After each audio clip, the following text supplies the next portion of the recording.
Sudah. Bismillahirrahmanirrahim. Assalamualaikum warahmatullahi wabarakatuh. Alhamdulillah hamdan katsiran thayyiban mubarakan fihi kama yuhibbu rabbuna wa yarda. Asyhadu an la ilaha illallah wahdahu la syarika lah wa asyhadu anna Muhammadan abduhu wa rasuluhu ma ba'du. Kaum muslimin yang dimuliakan Allah Subhanahu wa taala, kita bersyukur pada Allah Subhanahu wa taala yang mana Allah Subhanahu wa taala memberikan kenikmatan begitu besarnya kepada kita semua, begitu agungnya kepada kita semua, yaitu kenikmatan tentang permasalahan ilmu agama ini. Allah izinkan kita semua untuk duduk di majelis ini. Allah gerakkan hati-hati kita. Allah Subhanahu wa taala gerakkan kaki-kaki kita semua untuk melangkah kepada taman dari salah satu taman surga Allah Subhanahu wa taala yang berada di muka bumi ini. Sebagaimana dijelaskan oleh Syekh Al-Islam Ibnu Taimiyah rahimahullah azza wajal, barang siapa yang tidak pernah masuk surga dunia, tidak akan mungkin dia pernah bisa masuk surga akhirat. Syaratnya apa ketika kita ingin masuk surga di akhirat pada hari kiamat kelak? Yaitu masuk surga di dunia ini, yaitu taman dari salah satu taman surga di dunia, yaitu majelis ilmu. Sehingga kita tahu nih jalan-jalan untuk menuju kepada surga Allah Subhanahu wa taala. Dan ada kenikmatan yang terkadang kita lupa, kita lalai. Walaupun di sana banyak sekali kenikmatan-kenikmatan yang amat sangat agung. Jadi kenikmatan itu kan dibagi menjadi dua. Kenikmatan kaitannya dengan masalah duniawi yang sering kita damba-dambakan, yang sering kita dendang-dendangkan. Kenikmatan apa? Duniawi. Dan itulah tujuan kita, kebanyakan manusia pada saat ini. Bagaimana dia betul-betul maksimal dan mendapatkan seluruh apa yang dia inginkan dari kenikmatan dunia ini, dari rumahnya, kendaraannya, harta bendanya, dan makan-makanannya. Itu kenikmatan dunia. Dan ada kenikmatan yang lebih daripada kenikmatan dunia, justru berlipat-lipat kali lipat kenikmatan dari kenikmatan dunia tersebut, yaitu apa? Kenikmatan masalah akhirat kita, kenikmatan ukhrawi kita, kehidupan, keadaan kita di akhirat kita kelak, yaitu ilmu agama. Jadi nikmatnya luar biasa nih ilmu agama ini, nikmatnya amat sangat luar biasa. Allah Subhanahu wa taala hadirkan kepada kita semua ilmu agama ini, Al-Quran dan sunnah Nabi sallallahu alaihi wasallam yang sahih. Dari segala macam bentuk kenikmatan dari kenikmatan akhirat kita adalah salah satunya yang terkadang kita lupa dan kita lalai adalah yang ingin saya ingatkan pada kesempatan kali ini, yaitu kenikmatan tatkala Allah Subhanahu wa taala berikan, hadirkan kepada kita semua banyak para ulama, banyak para manusia yang mengemban dan menjalankan dan mewarisi warisan dari para nabi dan rasul, yaitu para ulama. Fa'innal ulama warasatul anbiya. Dan ulama itu, para ustadz tersebut, kiai, syekh dan seterusnya, itu adalah mereka itu orang-orang yang melanjutkan tongkat estafet dari para nabi dan rasul. Itu nikmatnya luar biasa, kaum muslimin yang dimuliakan Allah Subhanahu wa taala. Nikmatnya amat sangat luar biasa, yang terkadang kita lalai. Ingat para ulama dahulu, sampai dikatakan mereka, sebagian mereka ada yang memiliki guru sampai 1.300 guru, tetapi tidak satu tempat. Di tempat-tempat yang lainnya mereka kejar, mereka cari, mereka hadiri kajian-kajian dari guru-guru yang terkenal tentang agamanya, yang sangat masyhur tentang kesolehannya. Mereka hadiri, sehingga mereka mendapatkan banyak guru. Sampai ada yang 3.000, ada yang 1.000, 2.000, 100, 200, tidak sedikit begitu banyaknya. Kalau kita mungkin ya 1, 2, 3, 10 dan seterusnya. Dan itu pun kalau tidak pilih-pilih. Pilih-pilih. Jadi kita bersyukur pada Allah Subhanahu wa taala dihadirkannya banyak kepada kita semua seorang manusia yang melanjutkan warisan para nabi dan rasul, yaitu para ustadz-ustadz kita. Maka itu nikmat yang amat sangat besar yang harus kita syukuri, dan cara kita syukuri kenikmatan tersebut adalah kita hadir di pengajian mereka. Kita semangat maksimal, tidak memilih dan memilah, asalkan dia jelas agamanya, ustadz yang jelas mengajarkan kepada agama yang jelas-jelas datang dari Nabi Shallallahu Alaihi Wasallam, harus semangat kita untuk menghadiri kajian mereka, tidak memilih 1, 2, 3 ustadz saja. Karena itu adalah kenikmatan yang begitu agung, yang mana kita harus syukuri dengan cara mengambil ilmu dari mereka semua. Tidak mengambil sebagian saja, memilah dan memilih saja. Sesuai dengan hati nurani kita, kepuasan kita. Karena kita mencari ilmu agama ini bukan hanya sekedar mencari kepuasan batin, tetapi bagaimana kita bisa maksimal mendapatkan kenikmatan akhirat kita di surga kita kelak. Karena agama Islam ini, ilmu agama Islam ini amat sangat luas, amat sangat banyak. Tak cukup waktu kita gunakan semuanya untuk memahami dan mempelajari, menghafal semua keterangan dari Allah dan Rasulnya dan para ulama kita. Oleh karena sebab itulah kita syukuri kenikmatan ini. Beda ketika kita hidup di luar sana, jauh dari para ulama, jauh dari para ustadz, kiai, yang mana tidak ada yang menuntun kita, yang mana tidak ada yang menjelaskan kepada kita semua ajaran yang benar, yang menyelamatkan kita dari kubangan maksiat, yang menyelamatkan kita dari kegelapan jahiliyah kepada terang benderangnya, nikmatnya, indahnya agama Islam ini. Kenapa saya mengatakan ini? Kenapa saya menyampaikan hal ini? Karena kemarin juga alhamdulillah, ketika saya melihat ternyata ada kedatangan ustadz baru lagi di kota Palembang ini. Siapa ustadz siapa? Ustadz Rahmat, Masya Allah. Nah, itu sehingga saya teringat, Masya Allah, nikmatnya luar biasa nih. Kita setiap tahun kayaknya ada terus ustadz yang lulus dari ini, dari itu, yang bisa membimbing kita, bisa menjelaskan agama kepada kita semua. Semakin banyak nih ustadz kita nih. Syukurilah kaum muslimin yang dimuliakan Allah Subhanahu wa taala. Dan itulah kenikmatan yang amat sangat luar biasa yang harus kita manfaatkan. Jangan sampai kita mendustakan kenikmatan tersebut.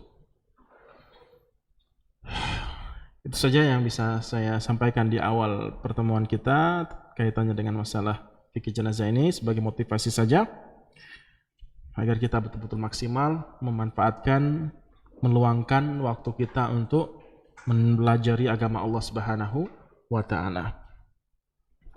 Maka kita mudah tinggal hadir saja, nggak perlu ke rumah ustadz-ustadznya, tinggal hadir aja ke sini, ustadznya ke sini. Tinggal kita yang ke sini, karena ustadznya ke sini semua. Kita nggak perlu datang ke rumahnya, tidur di depan rumahnya. Para ulama dahulu ya, tidur di depan rumah para guru-gurunya. Nungguin gurunya lagi istirahat misalkan, nggak apa-apa lah besok pagi aja, tidur depan rumah.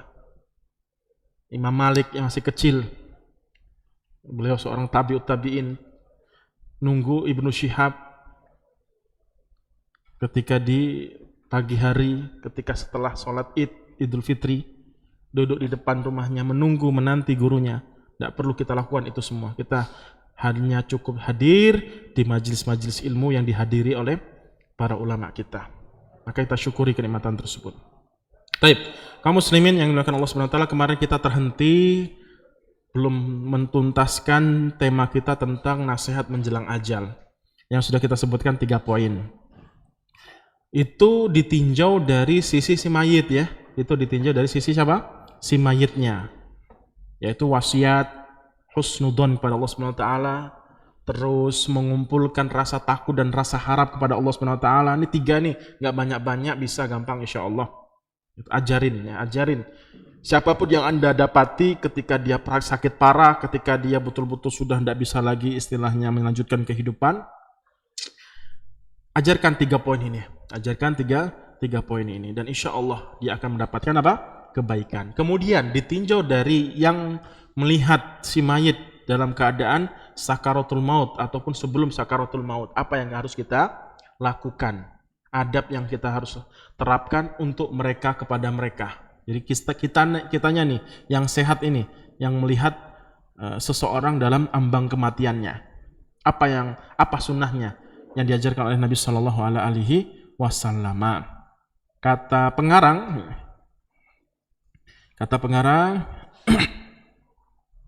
yajibu alal huduri, wajib kepada siapapun yang hadir di sekitaran si mayit tersebut yang sedang merasakan sakitnya kematian, di ambang kematian atau sakit parahnya, dari penyakitnya, hendaklah dia melakukan satu.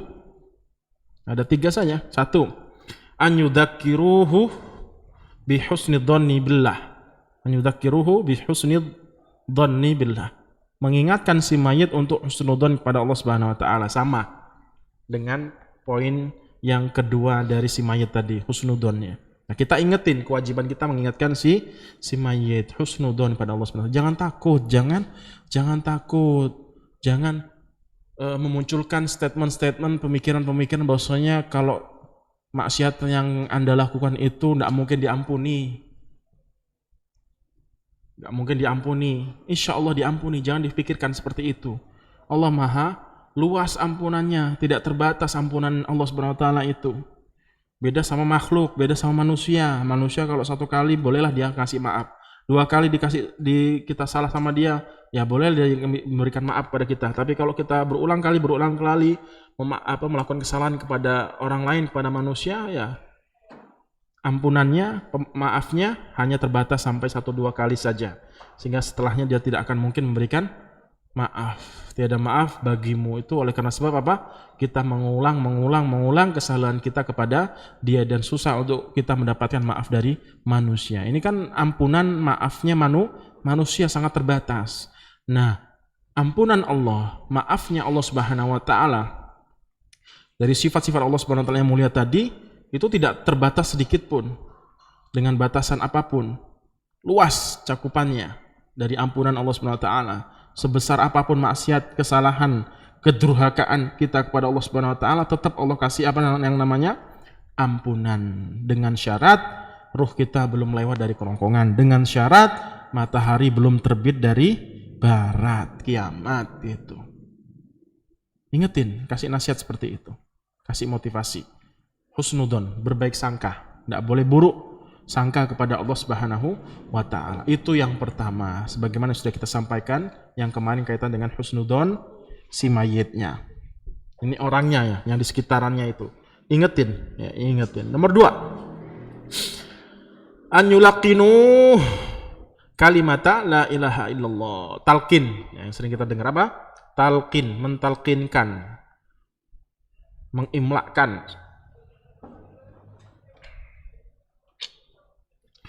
Mentalkinkan, membisikkan, itu istilahnya kalimat la ilaha illallah. Tapi ada syaratnya. Apa itu? Silakan disimak.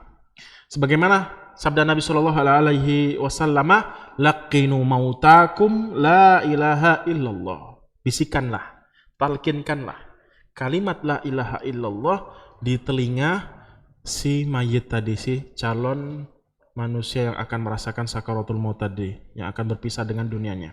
Talkinkan la ilaha illallah. Jangan sedikit pun mengingatkan dia tentang dunianya. Tolong jangan diingatkan dari harta benda yang dia miliki, dunia yang dia miliki. Kasihan. Jadi tidak ada nih sunnahnya, Pak, bagaimana Pak sawah yang di sana itu kasih ke siapa Pak? Padahal sudah mau mati, sudah kejang-kejang la ilaha illallah, anak durhaka kayak gitu. Pak, bagaimana Pak tuku yang di situ Pak? Siapa yang ngurus nanti Pak? Terus gimana Pak? Ini. Jangan sedikit pun bisikan si mayat atau si manusia tadi yang betul-betul merasakan di ambang kematiannya, atau ketika dia akan merasakan sakaratul maut ataupun sakit parah. Jangan sama sekali ingatkan tentang masalah dunia. Kasihan dia.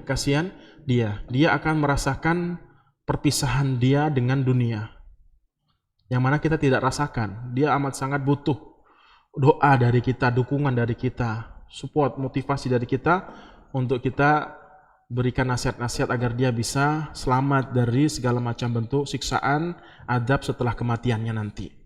Ingatkan tentang nasihat-nasihat, terkhusus permasalahan kalimat apa? La ilaha illallah. Kalimat ini amat sangat agung. Nah, barang siapa yang mengucapkan kalimat ini, maka salah satu tanda husnul khotimah yang akan kita bahas nanti. La ilaha illallah ya. Tetapi kalau orang yang tidak pernah mengamalkan kalimat ini, justru jarang mengucapkan kalimat ini, boro-boro mendalami ya makna-makna kalimat la ilaha illallah ini, Kalimatnya sedikit, simple. Ya. Berapa suku kata ini? 4 suku kata. Nggak banyak. 5 sama domirnya. Nggak banyak. Walaupun sedikit kalimatnya, katanya, perkatanya, tetapi cakupannya, luasnya amat sangat luas. Lebih berat daripada alam semesta ini. Nanti ditimbang itu kalimat la ilaha illallah dengan alam semesta ini yang dikenal dengan hadis bitokoh. Nanti kalimat la ilaha illallah ditimbang dengan beratnya alam semesta ini. Ternyata yang berat bukan dunia alam semesta ini, tetapi kalimat la ilaha illallah tadi. Nah, ketika dia hendak meninggalkan dunianya, kemudian dia mudah untuk mengucapkan kalimat ini, itu menunjukkan bahwasannya dia betul-betul sering mengamalkan kalimat ini dan selalu mengucapkan kalimat la ilaha illallah di dalam kehidupannya. Jadi kebiasaannya apa sebelum dia sakit? Maka biasanya, kecuali Allah berikan taufik ya, maka kematiannya yang akan menunjukkan kebiasaan ketika dia hidup. Kalau misalkan hidupnya biasa nyimeng misalnya kan, minuman keras, topi miring, anggur, amer dan seterusnya, ya kan gitu. Ketika mati, menjelang kematiannya, maka yang diucapkan itu. Atau dia telah banyak menzinai wanita, maka diucapkan wanita-wanita yang dia pernah zinai. Karena kebiasaan di dunia seperti itu. Jadi mengerikan sekali. Walaupun dia ngerti, hafal ya. Kan nggak perlu dihafal kalimat ini. La ilaha illallah kan nggak perlu dihafal, tapi langsung hafal kita. Tapi terkadang susah kita ucapkan tatkala beratnya sakaratul maut. Kan sudah kita katakan, sakaratul maut itu proses di mana seorang anak Adam, manusia, itu akalnya sudah tidak berfungsi lagi. Sudah ditutup. Jadi untuk berpikir positif itu susah. Karena sakitnya luar biasa.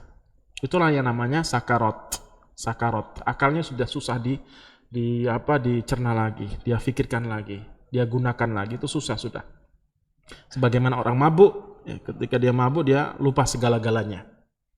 Seperti itu. Jadi ingatkan dia dengan kalimat ini. Kalau dia terbiasa dengan kalimat ini diucapkan, kemudian dia amalkan makna-maknanya dalam kehidupan dia sehari-hari, insya Allah amat sangat mudah mengucapkan kalimat la ilaha illallah. Jadi penting kalimat ini ya, jangan dianggap remeh. Jadi jangan sampai akhir kalimat yang kita ucapkan dalam lisan kita, tatkala kita berpisah dengan dunia yang fana ini, dengan kata-kata yang jelek. Ucapkanlah kalimat-kalimat yang indah. Yang terindah adalah kalimat la ilaha illallah. Wadzalika bi an yaqtariba minhu aqrabahum ilaihi. Syaratnya kata pengarang, yaitu caranya mengucapkan kalimat la ilaha illallah ini dibisikkan ke telinganya, didekatkan lisan Anda, bibir Anda ke telinganya. Jangan jauh-jauh, 1 meter, 2 meter, jangan. Ucapkan dengan jarak yang dekat. La ilaha illallah. Ayo Bu, ayo Pak. La ilaha. Didekatkan bibir Anda dengan telinga dia. Jangan jauh-jauh. Karena kalau jauh-jauh biasanya kalau kita ngomong dari jarak jauh kan kenceng gitu biasanya. La ilaha illallah, ayo cepat. Nah, dipaksa lagi gitu, jangan. Wa altafahum wa arfaqahum bihi, yaitu dengan cara lemah lembut, santai, tidak gerusa-gerusu, ngoyo tidak maksa. Ayo cepat, la ilaha illallah, la ilaha illallah, la ilaha. Cepat Bu, cepat Pak, dimarah-marahin dan seterusnya.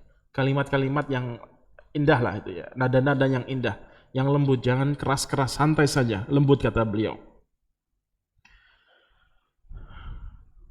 Jangan dipaksa-paksa, pelan-pelan saja. Jadi yang pertama didekatkan bibir Anda dengan telinganya, kemudian nadanya, intonasinya jangan kencang-kencang, lembut, santai, slow saja. Sehingga dia betul-betul merasakan ketenangan, tidak merasa didorong-dorong, tidak merasa dipaksa-paksa, sehingga dia bisa mudah mengucapkan kalimat tersebut. Karena kita mengucapkan dengan lemah lembut. La ilaha illallah. Ayo ucapkan la ilaha. dituntun. Kemudian yang ketiga. Terakhir, yang ketiga, apa yang harus kita lakukan? Alla yad'u al-hudura illa bi khairin.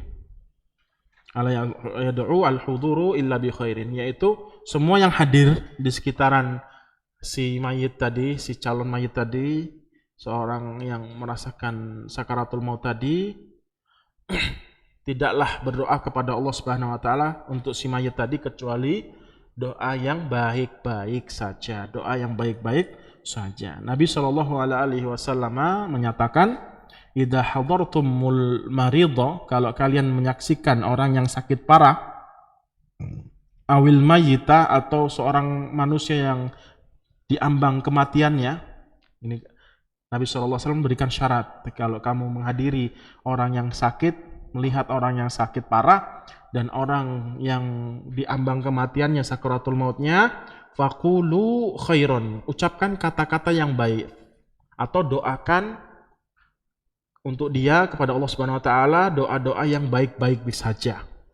Kenapa? Fa innal malaikata yu'minuna ala ma taqulun, karena para malaikat ketika Anda berdoa untuk si mayit kepada Allah Subhanahu wa taala untuk kebaikan bagi dia, para malaikat mengaminkan, ya, minta kepada Allah agar dikabulkan apa yang kita ucapkan, apa yang kita doakan kepada Allah Subhanahu wa taala untuk si calon mayit tadi yang merasakan sakaratul maut tadi, seperti itu.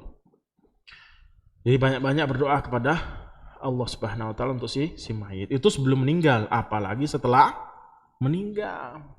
Nanti ketika kita bahas tentang memandikan jenazah, mengkafani, kemudian mensolati, mengantarkan ke pemakaman, kemudian dimasukkan ke lahat, ke kuburannya, itu banyak tempat-tempat yang disunnahkan, disyariatkan oleh agama kita Islam, itu untuk banyak-banyak berdoa. Allah maghfirlahu, Allah maghfirlahu. Kalau enggak hafal panjang doanya, cukup Allah maghfirlahu, Allah maghfirlahu, Allah marhamhu, dan seterusnya.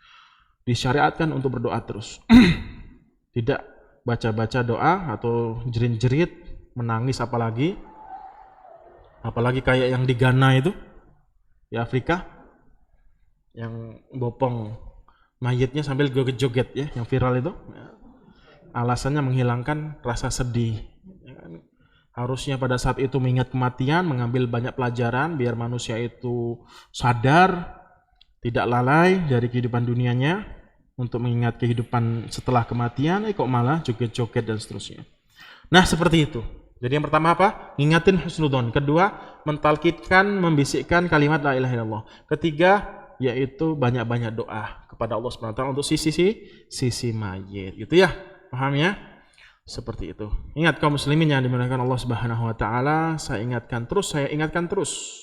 Ketika kita dan anak terkadang pasti ketika belajar ataupun memahami ataupun buka-buka tentang fikih jenazah, mengajarkan tentang fikih jenazah, pasti yang teringat tentang kematian kita. Ya. Kita pasti seperti ini. Nanti kita akan merasakan apa yang kita pelajari, dimandikan, dikafani, sholatkan, dan seterusnya. Sehingga kita betul-betul banyak mengingat kematian. Amat sangat banyak momen-momen ketika kita belajar tentang fikih jenazah untuk mengingat kematian. Karena itulah keadaan yang pasti akan kita jumpai semua, tanpa terkecuali, siapapun dia. Maka saya selalu menasihatkan kepada saya pribadi dan kepada kaum muslimin yang dimuliakan Allah SWT dimanapun Anda berada dan yang berada di Masjid At-Tauhid, untuk menghadirkan rasa ini. Apa? Kesadaran bahwasanya kita pasti akan meninggal dunia. Akan mati. Dan kematian ini adalah salah satu tanda manusia itu lemah. Dan ini disebutkan para ulama. Begitupun dinasihatkan oleh Syekh Muhammad Shalih Al-Munajjid ketika beliau mengantarkan kajian tentang fikih jenazah. Beliau selalu mengingatkan di awal-awal kajiannya, kita ini manusia yang diciptakan oleh Allah Subhanahu wa taala dengan banyak kemuliaan, kenikmatan, dan seterusnya. Tetapi di selain sisi manusia memiliki banyak kekurangan, kealfaan atau banyak kelalaian, kehinaan.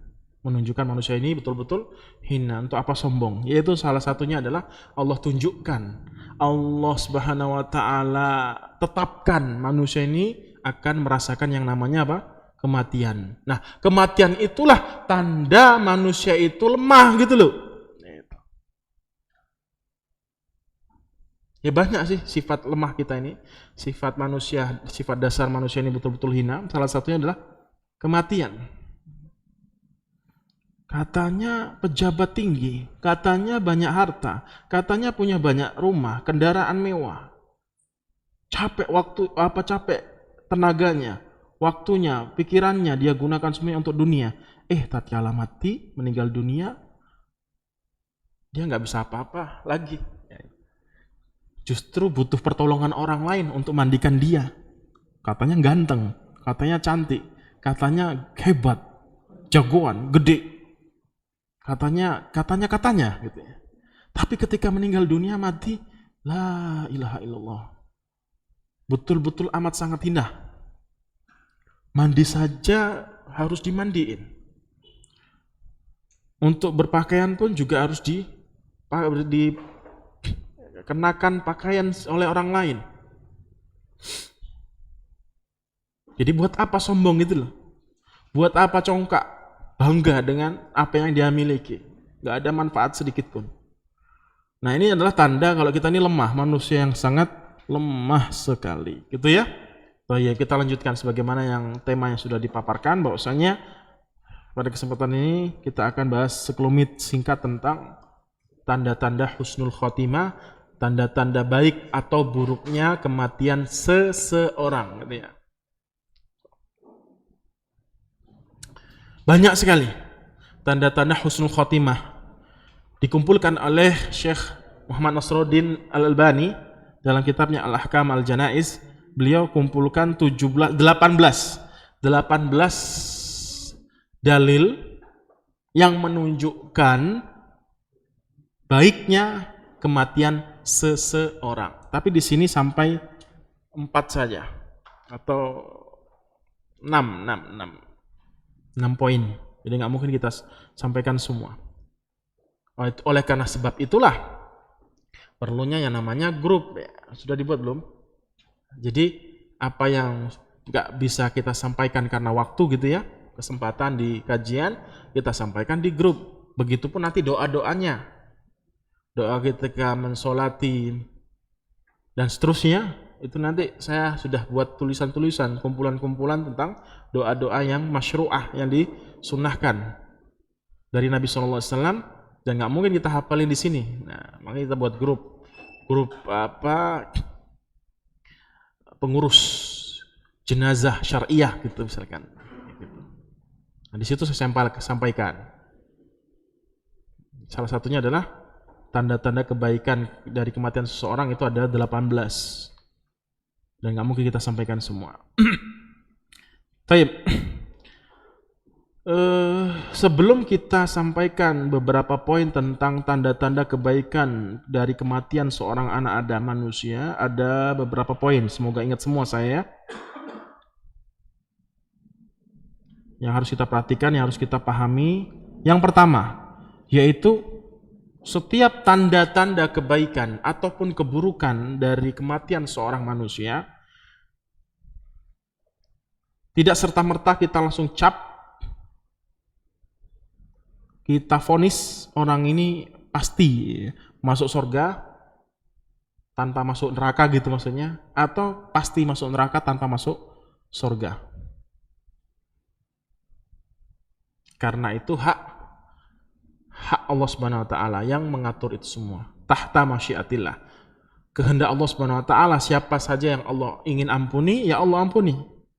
Siapa saja yang Allah Subhanahu wa taala ingin masukkan langsung ke dalam surga, ya Allah masukkan ke dalam surga tanpa melihat sedikit pun, tanpa merasakan bau sedikit pun dari kengerian neraka jahanam.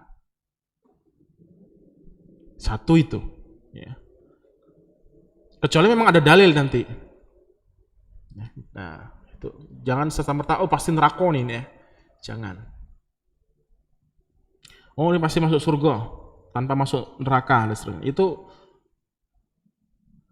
hak Allah Subhanahu wa taala. Kedua, ada banyak, moga-moga hadir di otak anak ini karena sudah lama anak bahas ini. Kedua, sebelum kita masuk ini ya. Kedua, yaitu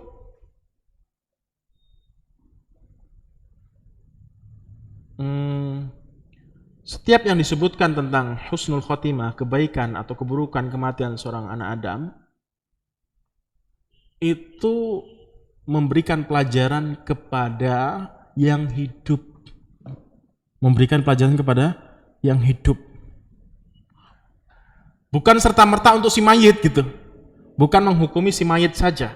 Tapi memberikan pelajaran kepada siapa? Yang hidup. Lindziru man kana hayyan.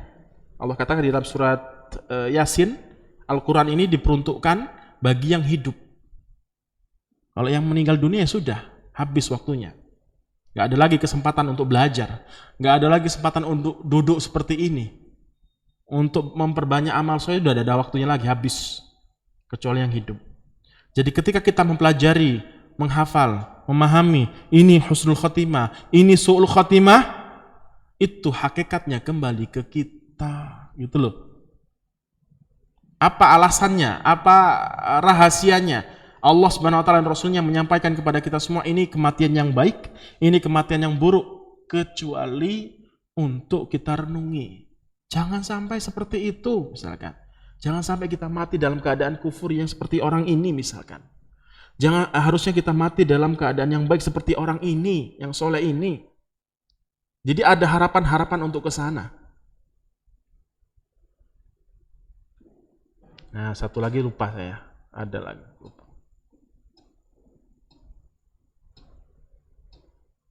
Ya, 3. Yaitu ketika kita mempelajari husnul khotimah, keadaan baik ataupun buruk dari kematian seorang anak Adam manusia, adanya motivasi dari kita sendiri yang hidup untuk mendoakan si mayit. Untuk mendoakan si mayit. Misal, dia husnul khotimah nih, gitu ya. Apa yang nanti kita pelajari.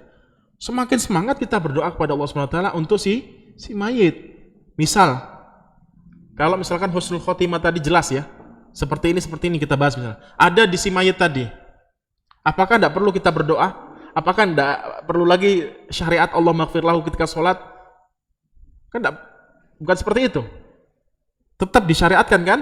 Justru rukun doa untuk si mayit ketika sholat jenazah itu rukun. Di takbir yang ketiga, 4, 5, 6, 7. Baru tahu kan takbir sholat jenazah itu ada 7. Yang kita kenal sekarang kan 4. Sampai 7 diriwayatkan. 7 takbir. Al-Fatihah. Sholawat, Allahu Akbar. Yang ketiga, doa. Keempat, doa. Kelima, doa. Keenam, doa. Ketujuh, doa. Diriwayatkan oleh banyak para sahabat. Mereka kebanyakannya nggak sampai ke 4 takbir saja. 5, 6, 7. Adapun riwayat tentang 9, 10 itu tidak ada yang kuat. Lemah.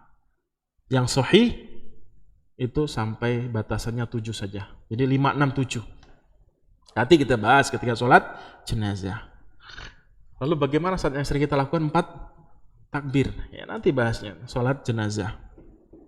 Itu menunjukkan bahwasanya apa? Pentingnya doa untuk si mayit. Jadi tidak serta-merta ketika kita melihat tanda-tanda kebaikan seorang manusia ketika meninggal dunia, kemudian cukup dah masuk surga, tidak perlu lagi doa-doaan gitu.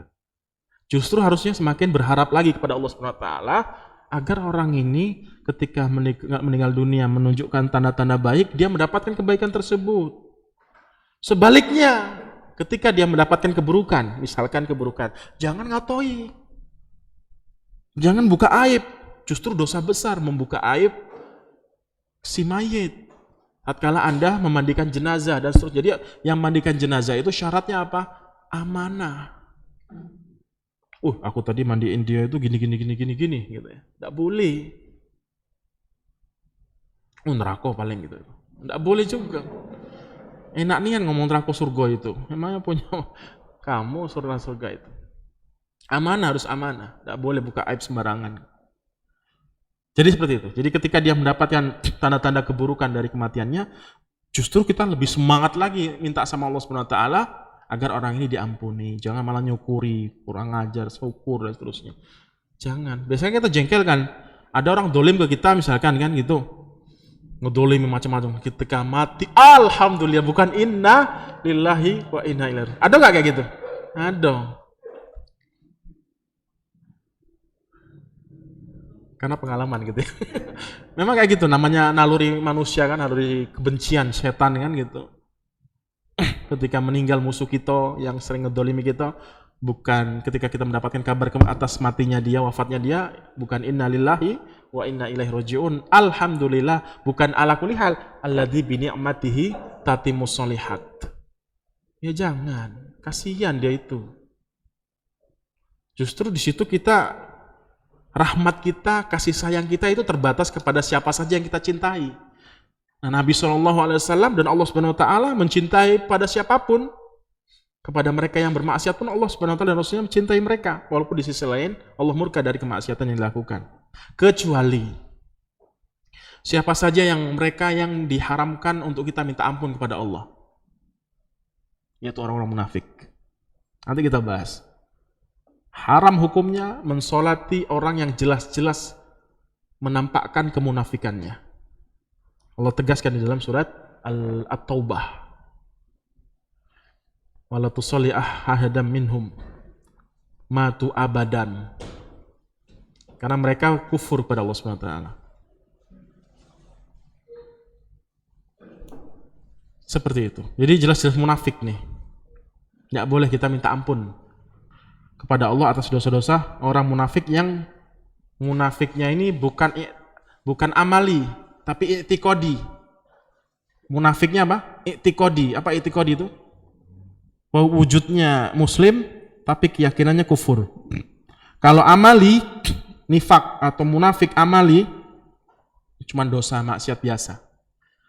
Seperti apa yang Nabi SAW katakan, salah satu ayatul munafiqin, 3 tanda kemunafikan seseorang adalah idza hadatsa kadzaba. Ketika ngomong bohong dan seterusnya. Itu hanya amali saja. Tapi kalau terang-terangan kayak Abdullah bin Ubay bin Salul, itu siapa dia? Tokohnya, kepalanya munafik di zaman Nabi Shallallahu Alaihi Wasallam yang membubarkan barisan peperangan di Uhud pada saat itu. Sebagian orang munafik lari, tidak jadi perang bersama Nabi SAW ketika menghadapi orang-orang kafir Quraisy di Uhud. Itu gara-gara siapa? Abdullah bin Ubay bin Salul. Nah, ayat yang melarang untuk mensolati orang munafik itu untuk si Abdullah bin Ubay. Nanti kita bahas. Dan Allah tidak perbolehkan, tidak perkenankan Nabi SAW untuk minta ampun kepada Allah Subhanahu Wa Taala atas dosa Abdullah bin Ubay bin Salul. Gitu ya. Nanti kita bahas detail seperti itu. Jadi asik ya, bukan asik, nikmat kita mempelajari ini. Sehingga kita mengerti tentang hakikat kepribadian seseorang, akhlak seseorang, hati seseorang. Baik. Yang pertama, husnul khotimah. Yang pertama adalah akhir perkataannya kalimat la ilaha illallah yang sudah kita singgung tadi. Nabi SAW bersabda, "Man kana akhiru kalamihi minad dunya," barang siapa yang akhir perkataannya, kalau akhir perkataannya dari dunia ini maksudnya apa? Kematian, gitu ya. Kalau akhir perkataannya maksudnya kematian. La ilaha illallah, mengucapkan kalimat la ilaha illallah, dakhala al jannata, masuk surga. Tapi enggak gampang, enggak mudah. Butuh proses di situ untuk mengucapkan kalimat ini walaupun pendek. Kelihatannya pendek, makanya disyariatkan orang sekelilingnya mentalkinkan, membantu dia untuk memperdengarkan kalimat la ilaha illallah ini. Maka insya Allah dia akan masuk surga dan semua dosa-dosanya akan diampuni jika Allah Subhanahu Wa Taala menghendakinya, kecuali kemaksiatan menyekutukan Allah Subhanahu Wa Taala sebelum dia bertobat. Nomor 2, kita percepat saja,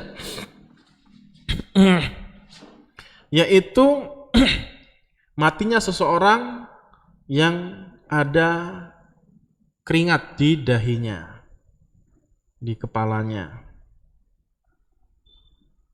Jadi orang meninggal nih, terus ada keringat, butiran-butiran keringat di keningnya. Maka itu kata Nabi SAW salah satu tanda kebaikan dari kematian seseorang. Nabi SAW bersabda, mautul mukmin, kematian seorang mukmin. Ini menunjukkan apa? Keistimewaan dari kematian seorang mukmin. Oh, berarti ini tanda orang mukmin beneran gitu loh, paham enggak? Paham enggak? Jadi kalau dia memiliki meninggal dunia kemudian ada keringat di dahinya, oh berarti ini persaksian Allah Subhanahu wa taala terhadap dirinya kalau dia ini betul-betul apa? Orang-orang yang beriman, betul-betul beriman dengan keimanan yang benar, gitu maksudnya. Kata Nabi SAW, mautul mu'min, kematian seorang mukmin itu bi'araqil jabin, dengan tetesan keringat di dahi. Di dahi. Ingat, ini di dahi ya. Kalau di yang lainnya kita tidak bisa mengatakan dia termasuk husnul khotimah, tapi jelas-jelas Nabi SAW mengatakan jabin, yaitu apa? Dahi, kening, seperti itu. 3. Mati di hari Jumat, meninggal dunia di hari Jumat. Hari Jumat itu kapan? Bukan waktu Masehi ya. Waktu Masehi itu kan mulai dari 00. Kalau ini enggak, Kamis misalkan nih, hari ini Kamis nih, nanti adzan maghrib sudah masuk Jumat. Makanya kita sering dengar malam Jumat, Kliwon ada pocong misalkan. Itu kan statement pada saat itu menunjukkan bahwasanya apa? Menjauhkan kaum muslimin dari hari yang termulia di hari Jumat. Jadi nggak usah ke masjid, nggak usah ngaji, dan nanti ada pocong di jalanan karena malam Jumat. Seperti itu. Ya ternyata pocongnya muncul di hari Minggu. Misal gitu kan. Karena pocongnya ngerti agama juga. Statement-statement yang sangat buruk. Jadi maghrib, Kamis ya, sore Kamis ini misalkan. Nanti adzan maghrib udah masuk Jumat. Sampai maghrib besoknya lagi sudah masuk hari Sabtu. Seperti itu cara ngitungnya. Bukan jam 00.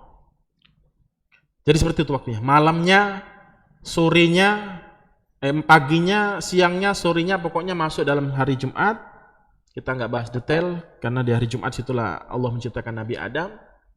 Allah ciptakan langit dan alam semesta ini, dan hari kiamat hari Jumat. Ya. Itu keistimewaan hari Jumat. Itu pembahasannya detail juga kalau mau dibahas secara khusus tentang keistimewaan hari Jumat. Sholat Jumat dan seterusnya, itu yang ada kemuliaan di situ. Nabi SAW bersabda tentang kematian seorang anak Adam di hari Jumat ini, salah satu tanda kebaikan dia adalah mamin muslimin yamutu, tidaklah seorang muslim itu meninggal dunia yaumul Jum'ati, di hari Jumat, aulailah Lailatul Jum'ah, ataupun di malam Jumatnya, illa waqahullahu ta'ala fitnatal qabri, kecuali Allah Subhanahu wa taala selamatkan dia dari fitnah kubur, yaitu susahnya pertanyaan dari para malaikat, disiksa, dipukul dan seterusnya. Allah selamatkan dia kalau dia meninggal dunia ketika di hari Jumat. Tapi ada tapinya. Tentang poin yang ketiga ini diperselisihkan para ulama akan keabsahan, kesahihan hadis tersebut, gitu ya. Dan sudah dijelaskan oleh banyak para ulama. Ya. Tetapi Syekh Al-Albani di sini beliau mensahihkan hadis ini. Walaupun sebagian para ulama seperti Syekh Shalih Al-Fauzan, kemudian Syekh Muhammad Shalih Utsaimin beralasan bahwasanya hadis ini lemah. Satu, kedua, kita lihat track recordnya, histori dia sebelumnya seperti apa. Masa orangnya maksiat, suka maksiat, tidak pernah tobat, tidak pernah istighfar, mati di hari Jumat misalkan. Terus kita katakan dia husnul khotimah. Itu kata Syekh Shalih Al-Fauzan dan Syekh Muhammad Shalih Utsaimin. Kita lihat sebelumnya. Jadi tidak mesti gitu ya. Tidak mesti pasti orang yang mati di hari Jumat itu, meninggal di hari Jumat itu pasti mendapatkan kebaikan dari kematiannya. Seperti itu. Wallahu ta'ala alam, ya, seperti yang dikatakan Syekh Muhammad Shalih Syekhul Islam Taimiyah, Syekh Sulaiman Ar-Rahili, Syekh Al-Albani, beliau mensahihkan hadis ini. Cara kita menggabungkan dua pendapat yang berbeda di sini adalah, dan itu menurut saya adalah hadisnya kita terima, hadisnya sahih, tetapi juga kita lihat sebelumnya bagaimana orang ini, sebelumnya bagaimana. Kalau maksiat ya percuma. Itu yang ketiga. Keempat,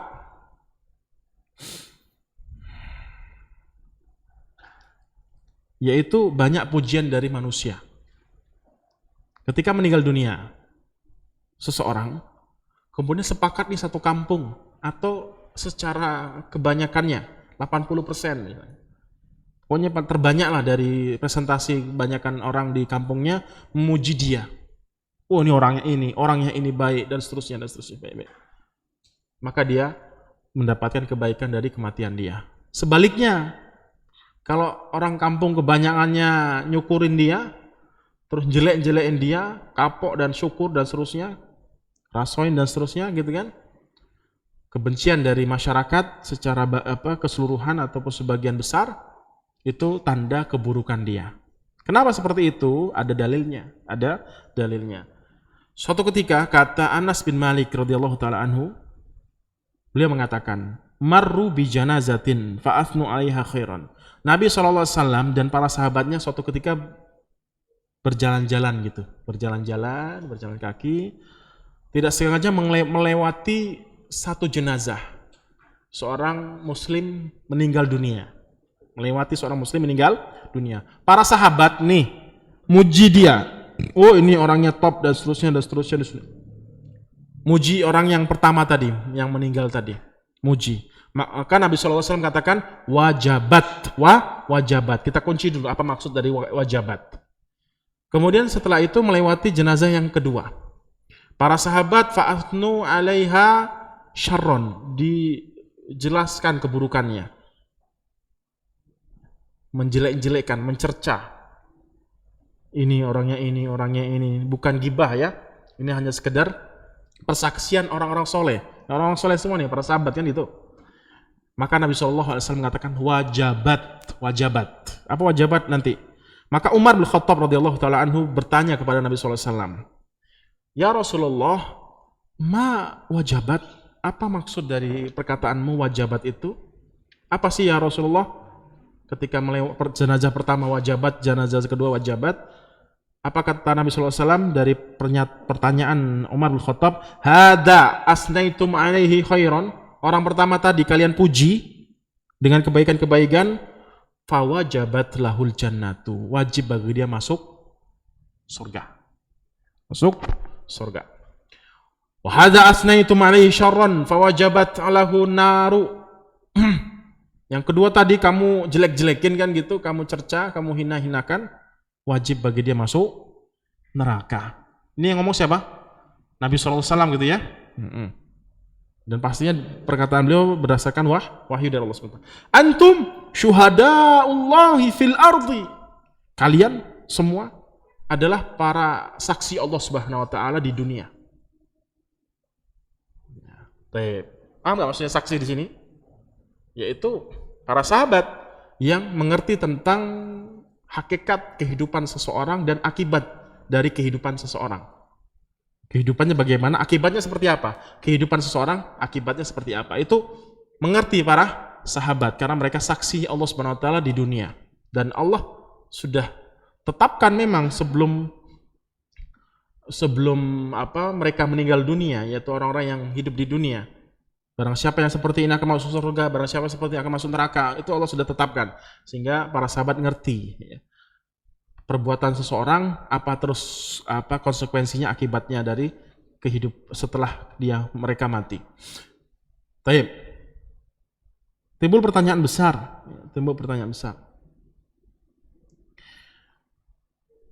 Bagaimana yang memberikan persaksian itu ternyata mayoritasnya orang pemaksiat semua gitu ya. Paham maksudnya? Ternyata satu kampung, misalkan kampung maksiat memang banyak kan, ada kayak gitu, memang banyak. Memberikan persaksian kepada suatu orang tentang kebaikan dia, tentang keburukan dia misalnya. maka tidak wajabat gitu ya, paham? Karena nggak nyambung di sini hadisnya. Karena yang dikatakan dipuji dan sesuatu yang dihina itu, yang menghina dan memuji adalah orang-orang soleh gitu. Jadi nggak bisa diambil persaksian manusia kalau memang mayoritas mereka, kebanyakan mereka terkenal dengan kemaksiatan yang mereka sering lakukan. Seperti itu. Satu itu. Kedua, ini yang nerangkan, ini yang menetapkan itu siapa? Nabi Shallallahu Alaihi Wasallam. Dengan korina, dengan indikasi ketetapan dari orang-orang soleh. Gitu. Dan Allah kabarkan, ini masuk surga, ini masuk neraka. Jadi seperti itu. Jadi apa? Hikmahnya apa sih hikmahnya? Sampai di sini aja dulu ya, banyak sebenarnya. Hikmahnya apa kira-kira dari poin yang terakhir tadi? Berapa poin? 4 ya? Apa sih hikmahnya coba? Pentingnya al-ihsan bi ghairihi. Pentingnya berbuat baik kepada orang lain.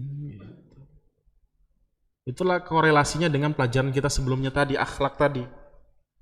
Jadi terkadang saya itu sedih gitu ya, kalau saya mati nanti janganlah sampai orang masih dendam sama saya, jangan sampai lah gitu. Jangan sampai ada orang ketika kita meninggal dunia ada yang dendam, jangan sampai lah ya. Ada rasa ketakutan ke sana ya, ada rasa ketakutan ke sana. Sehingga ketika kita beramal, berbuat, itu lihat gitu ya perbuatan kita ini, perkataan kita ini, nyakitin hati orang apa enggak? Jangan sampai ketika kita bermuamalah dengan orang lain sembarangan nggak kita pedulikan dengan menimbang-nimbang perbuatan kita atau perkataan kita nyakitin hati dia atau tidak.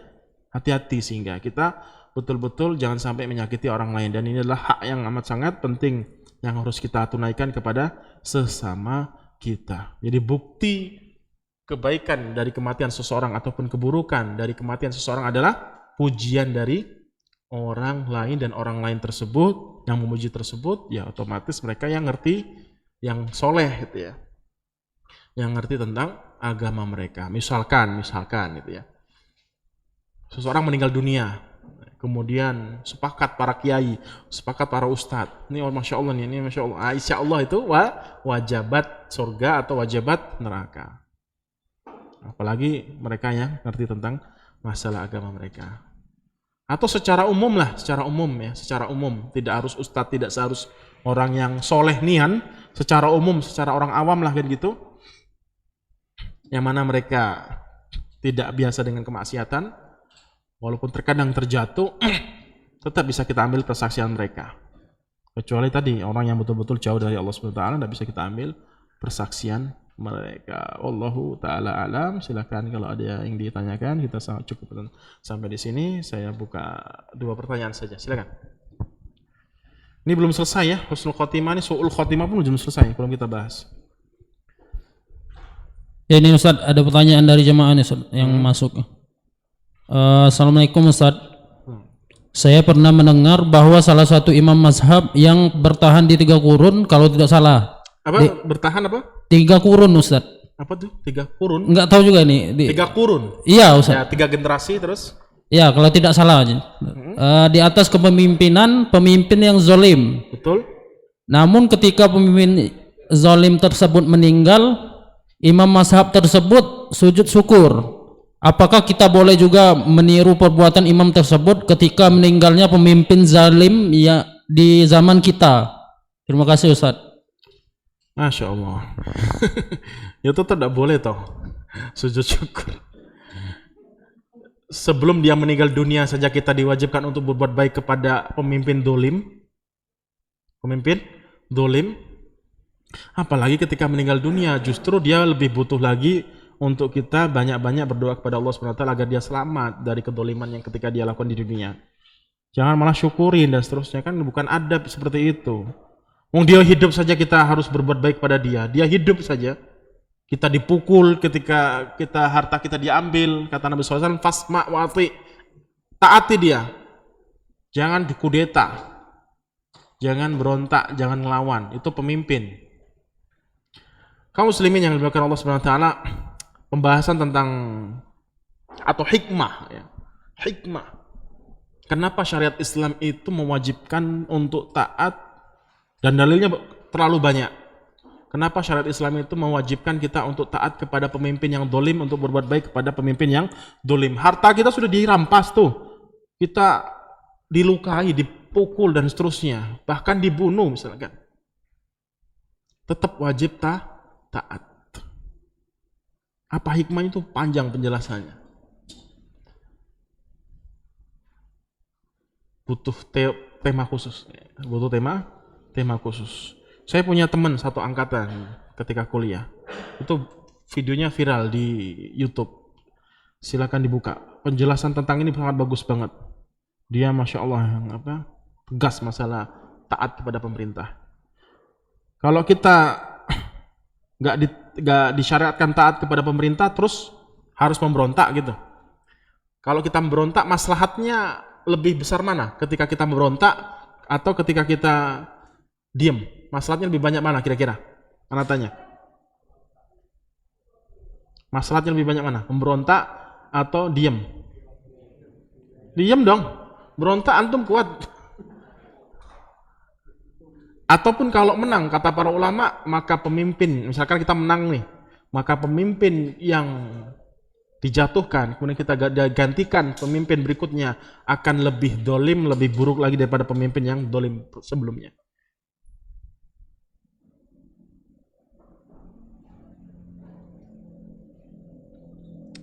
Ini butuh penjelasan khusus ya, panjang.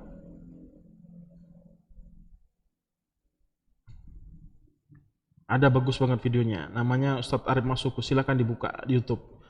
Dicerna baik-baik, begitu dalam penjelasan tentang masalah taat kepada pemimpin yang dolim.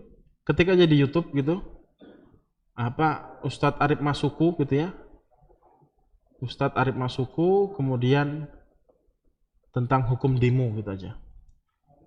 Silakan ambil pelajaran situ, Masya Allah emang. Ustadz Arif Masuku biasa. Beliau orang Maluku tapi tinggal di Medan sekarang, satu angkatan. Sampai Masya Allah itu sudah jatuh 1 juta, viral. Karena Masya Allah penjelasannya dalam tentang masalah taat kepada pemimpin yang dolim. 6 menit saja, silakan disimak nanti. Ada lagi? Tetap tidak boleh ditaati ya, pemimpin imam yang tadi. jangan diikutin. Sudah ya, cukup ya? Kita cukup sekian. Wa akhiru da'wana alhamdulillahirabbil alamin. Semoga sedikit ini bisa memberikan manfaatnya besar kepada kita semua, terkhusus dalam kehidupan kita di akhirat kelak. Subhanakallahumma wa bihamdika asyhadu an la ilaha illa anta astaghfiruka wa atubu ilaik. Assalamualaikum warahmatullahi wabarakatuh.